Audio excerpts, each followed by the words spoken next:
Muy bien, buenos días desde Suecia. Te Eh, veo, te he visto la camiseta. Bueno, sabía que estabas en Suecia porque bueno, me claro, lo has me comentado la he estos puesto, días. hombre, me la he puesto conmemorativamente para que se vea que estoy en Suecia. No es de Ibrahimovic porque me pasa 10 centímetros, entre otras cosas, ¿no? Pero estoy aquí con muchísimo fresco. Nos ha pasado por encima algo que no sé si se sabe, en España se ha sabido, que es esta tormenta que se llama Hans, Sí, que algo ha hemos leído. arrasado todo el Báltico, ha pasado por delante, por encima nuestro y ha acabado haciendo estragos en Noruega, pero que parece que esto se ha acabado. En fin, desde aquí sigo, por supuesto, como siempre, la línea de la política en lo que va pasando y sabéis los que más o menos tenéis la amabilidad de seguirme en las redes y en las publicaciones que hago, un poco más o menos las opiniones que voy vertiendo de todo lo que está pasando en España, porque hoy día ya no hay distancias, ahora estoy hablando desde miles de kilómetros al norte y parece que estuviera ahí y de hecho mentalmente y con los ordenadores y todo el tema wifi y tal, da igual donde uno esté, porque puede seguir enredando como siempre hago, ¿no? Eso, eso está bien. Oye, Mariano, te voy a preguntar en primer término, bueno, es el monotema, la conversación que tenía ahora con Eric, las que tengo muy a menudo con Sergio Fidalgo, ayer con Uceda, con Ángeles Ribes, en fin, el monotema, el tema catalán, el tema de Cataluña, que es el tema de España. Pero voy a empezar por un artículo que le has, bueno, para los que nos recuperen no necesariamente en tiempo real, vamos a dejarlo en los últimos días, que has firmado en el debate y que lleva el sugerente título de Feijóo debe actuar. Yo lo he leído, lo suscribo, estoy completamente de acuerdo contigo, de la cruz a la firma, pero quiero, por si alguno de nuestros espectadores no lo ha leído, coged el debate Mariano Gomá, Feijóo debe actuar. Que nos resumas cuál es tu tesis en este artículo. Bueno, a ver, mi tesis en este artículo es, en fin, en realidad es una crítica un poco a todo lo que está pasando, todas estas dudas que la gente tiene y manifiesta en los medios de comunicación sobre si se tiene que presentar, si no se tiene que presentar, si Sánchez va a obtener la mayoría, si no la va a obtener, es decir, todas estas dudas veraniegas. Yo creo que hay que aclararlas y en este artículo lo que hago es simplemente un pequeño análisis y fijaos, y se tiene el que me quiera leer, sabe que en este artículo, por ejemplo, no hablo de Vox, está escrito antes de la última noticia de Vox, pero no hablo de Vox. ¿Por qué? Porque no me parece que haya que hablar de Vox. Es decir, yo creo que en ese artículo hablo de las mayorías, hablo de la exigua posible mayoría de Sánchez que le va a dar, si le da, un gobierno absolutamente inestable y un gobierno que va a periclitar fácilmente en los próximos meses. Es más, yo aventuro que en cuanto se haya acabado la presidencia española de la Comunidad Europea, eso va a cambiar realmente, ¿no? Es decir, bien, y hablo de todos los que están presionando a Sánchez, es decir, a mí, y volviendo con lo que hablábamos del monotema catalán, es decir, Junts, Esquerra Republicana, toda esta gente, en realidad persiguen exactamente lo mismo. Es de unos están aquí y allá, pero es que estos son gente que viven no del erario público, sino de la confrontación.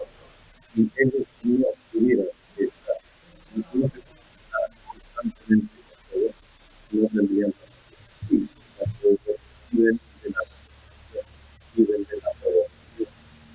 Saben que no sacan,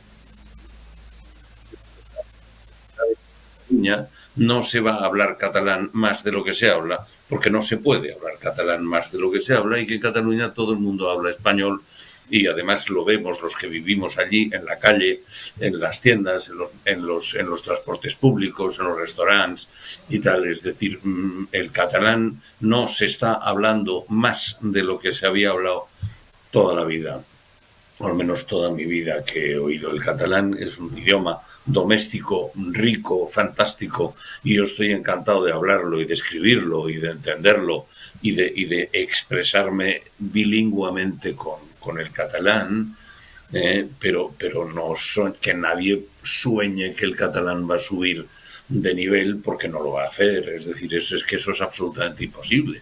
Por tanto, esta gente vive de sueños, y esos sueños necesitan confrontarlos agresivamente con el se supone opresor para poder seguir vivos, porque si no directamente se morirían, se pudrirían directamente. Con lo cual, bien, esa agresión vamos a tener que ampararla siempre. Pero es que en Cataluña hay dos incógnitas con las cuales yo soy absolutamente muy crítico, y lo digo. Y una es la cobarde burguesía catalana. El día que la burguesía catalana dejen de contar sus dineros en el Ampurdán, en sus segundas residencias, o en la Costa Brava en sus barquitos, ese día Cataluña va a dar un giro importante. Pero todavía no lo han hecho porque son cobardes. Pero eso, en el momento en que en la Generalitat hubiera un cambio, que lo puede haber, aunque solamente fuera ligeramente un cambio, eso también cambiaría, porque la burguesía catalana se situaría, como siempre, cobardemente al lado de donde está el dinero. Y la segunda incógnita es el Partido Socialista Catalán, el PSC, que es un partido híbrido en el cual tienen un pie, muchos de ellos tienen un pie en el socialismo y otro en el catalanismo separatista, y entonces están atenazados y atados de pies y manos para no saben dónde decantarse, etcétera. Bien, esto en cuanto a lo que es el tema catalán. En cuanto al tema español, yo lo tengo muy claro. Lo que ha pasado en estas elecciones es que, y por eso acabo con lo de Feijóo, es decir, yo le digo en una frase, Feijóo, tienes que actuar. ¿Por qué? Porque no se llega a ningún sitio mirando a los retrovisores a derecha e izquierda. Se eleva al objetivo que tienes mirando al frente, mirando a lo que tú quieres hacer, a cuál es tu programa, cuál es tu manera de hacer, cuál es tu... Y a partir de aquí,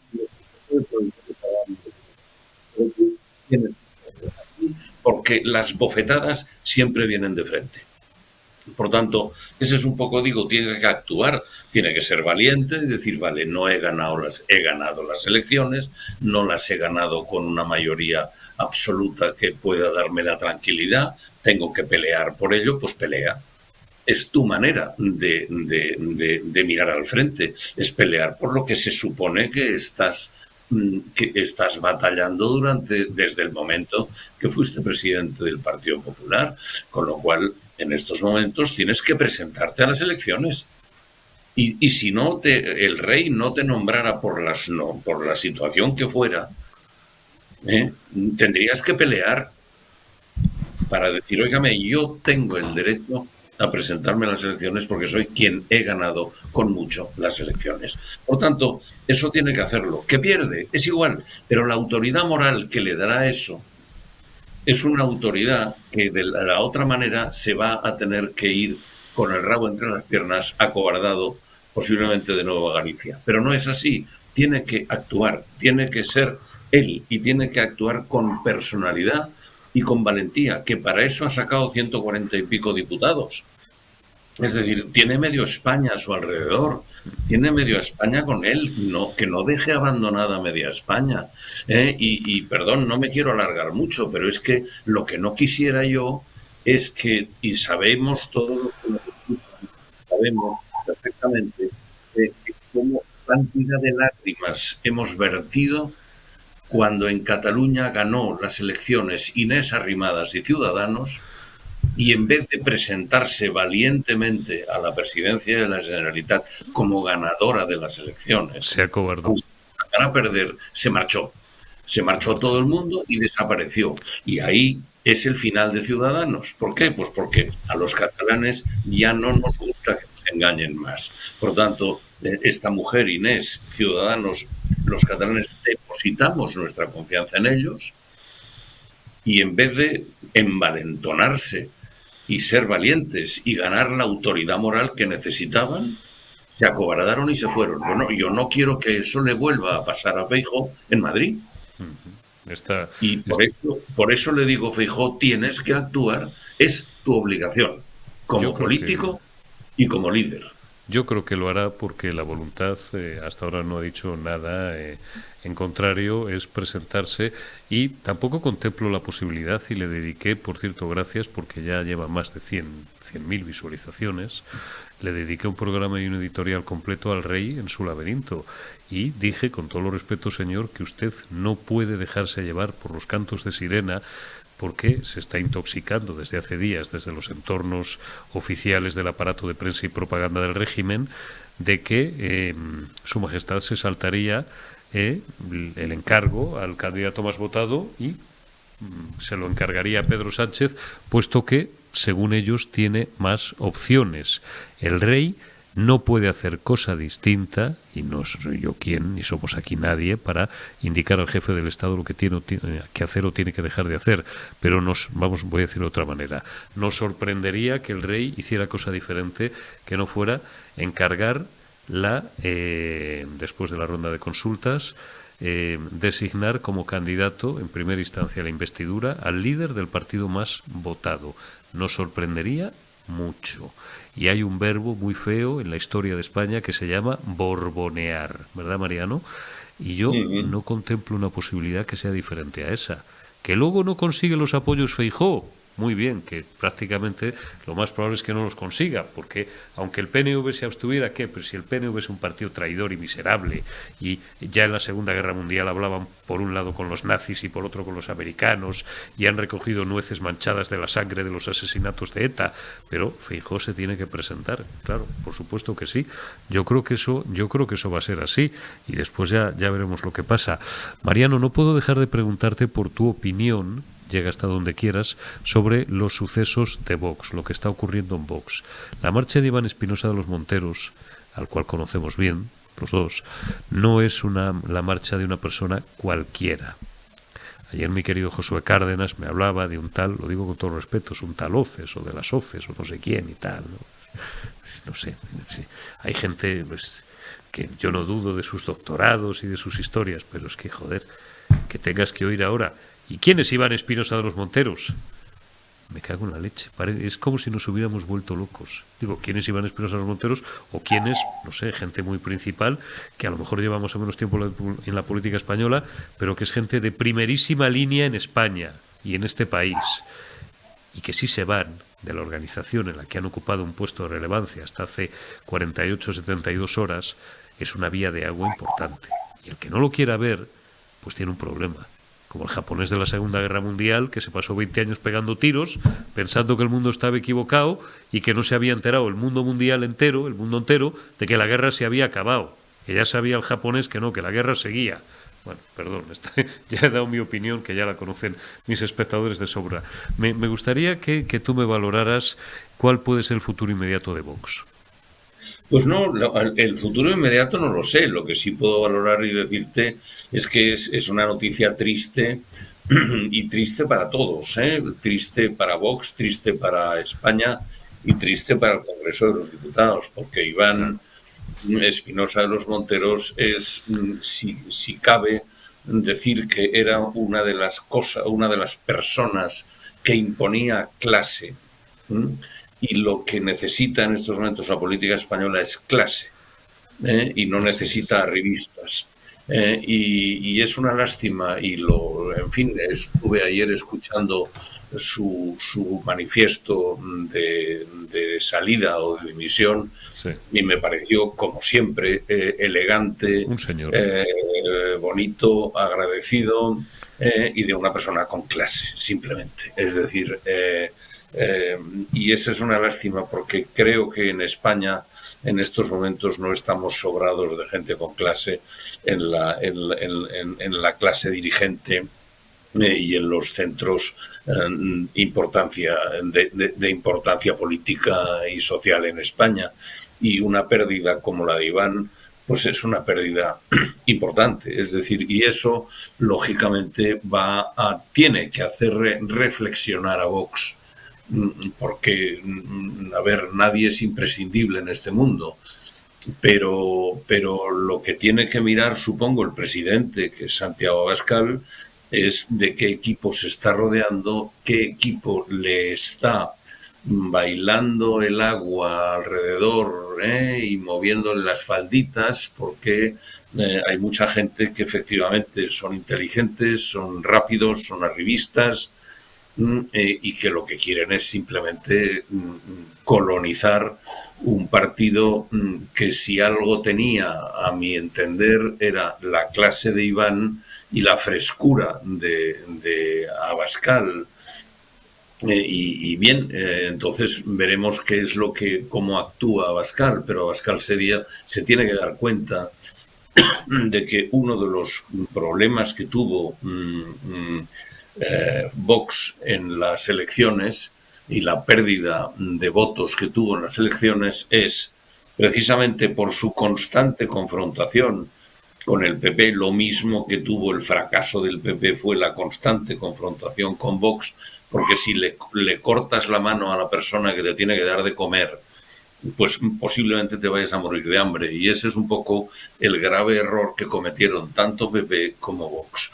Y Abascal tiene que tener en cuenta que el día del famoso debate, de cuyo recuerdo no quisiera tenerlo en la memoria, de los tres, Sánchez y Yolanda, en fin, como la cuchipandi de Pedro y Yolanda y tal, y ahí machacaron a Abascal, porque entre otras cosas no estaba Feijóo, que tenía que haber estado.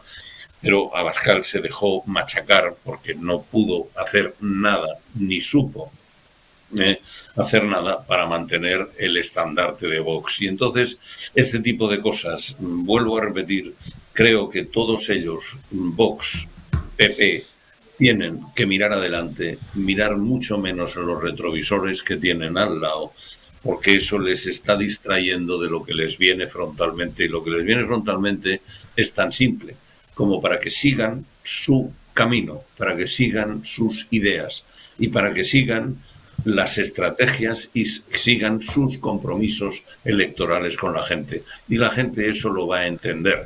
No va a entender a nadie que vaya mirando constantemente a su lado para ver por dónde puede ganar o perder votos. No, los votos los tienes que ganar tú, con tu programa, explicando lo que quieres hacer y explicándolo con contundencia. Si luego no te votan, pues te habrás equivocado posiblemente en el programa.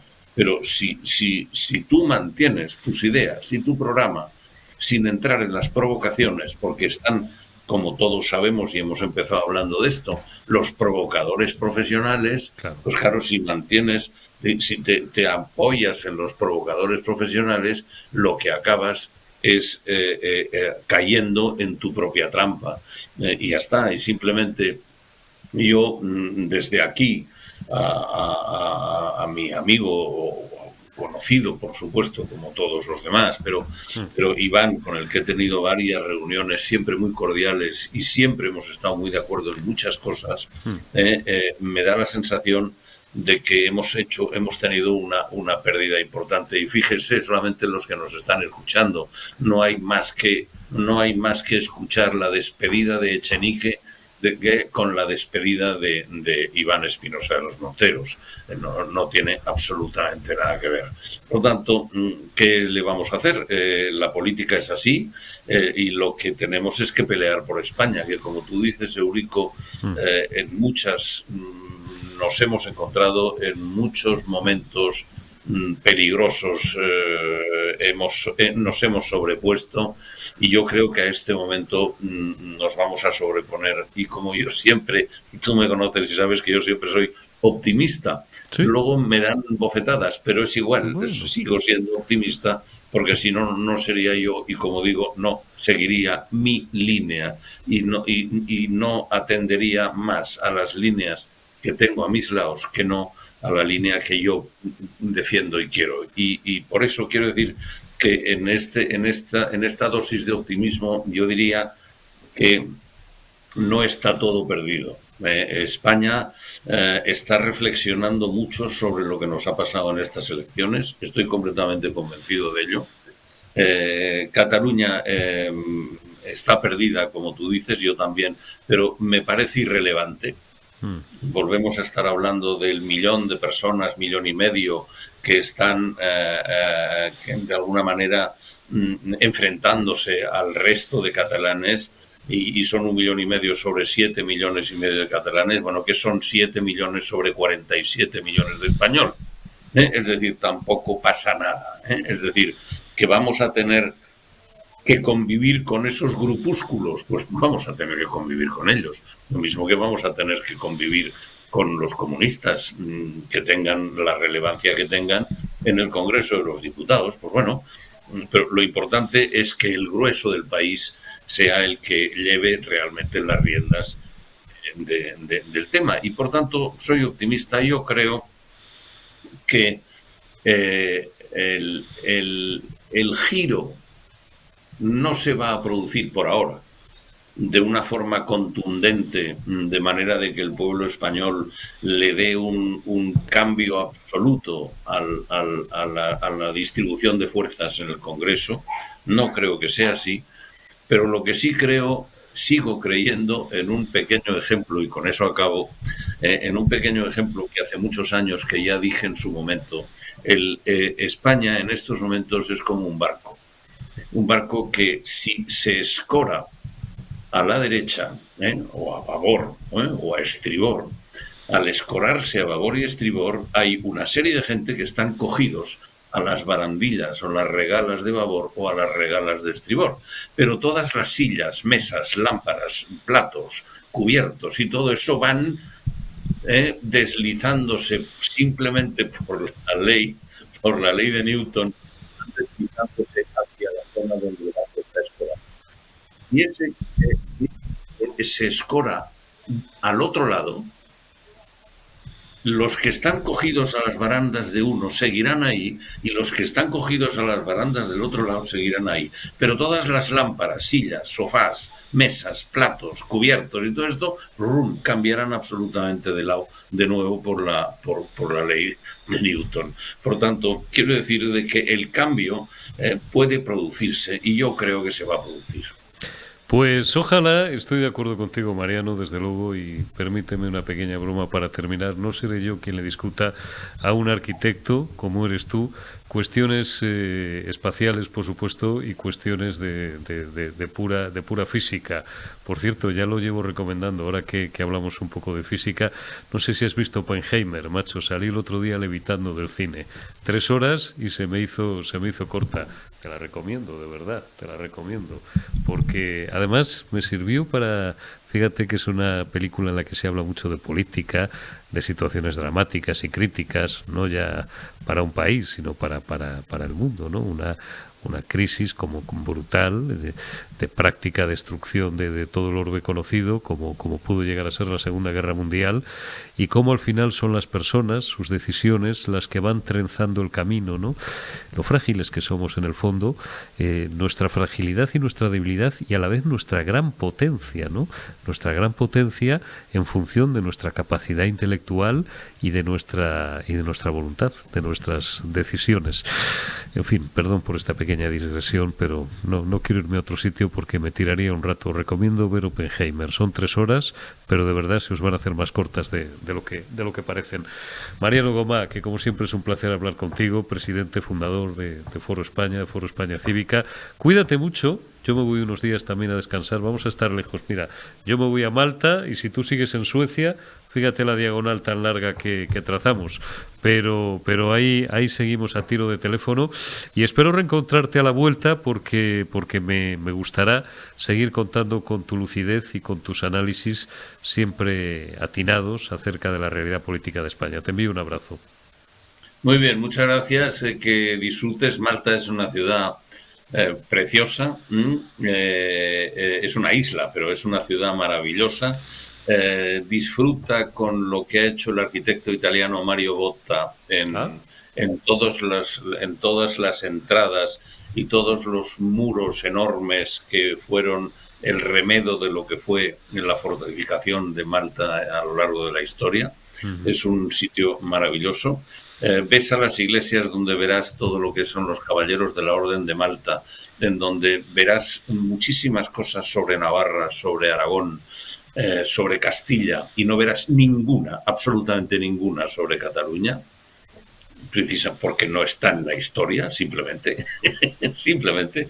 Entonces, eso es interesante. Disfruta, pasarás más calor que yo, por supuesto, y además despedirme de ti con un fuerte abrazo y decirte que ya sabes que quien me llama siempre me encuentra. A mí siempre, afortunadamente, contesto y siempre se me encuentra. Muchas gracias. Mariano Gomá, muchísimas